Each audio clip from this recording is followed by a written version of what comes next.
So এখন যেটা দেখব, আমাদের দ্রুত ঢাল একবার আমরা কিভাবে নির্ণয় করতে পারি সেটা হচ্ছে আমরা দেখব।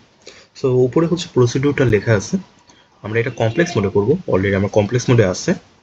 সো এটাকে শুধু হুবহু যা আছে তা হিসেবে লিখতে হবে। 2 প্লাস থ্রাইস আই, আগে পরে নিলে কোনো সমস্যা নাই। 2 প্লাস থ্রাইস আই থেকে আমাকে -4 প্লাস 5/কে বিয়োগ করে দিতে হবে।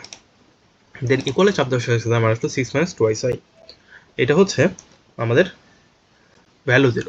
এখন আমি কিছুই না, আমি হচ্ছে শিফটে যাব, অপশনে যাব। সো শিফট না, আমরা শুধু অপশনে যাব। অপশনে যাওয়ার পরে আমার হচ্ছে এই যে আর থিটা আছে, আর হচ্ছে আমার ডিস্টেন্সটা, আর থিটার হচ্ছে ট্যান থিটার হচ্ছে আমার ঢালটা।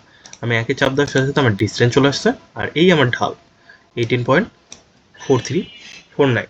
সো আমি যদি ট্যান মাইনাস 18.4349, তার মানে হুবহু যদি সেম ভ্যালুটা উঠাইতাম, দেখো আমার ঢালের ভ্যালু কিন্তু 0.333 -1/3, তার মানে -1/3 চলে আসতো।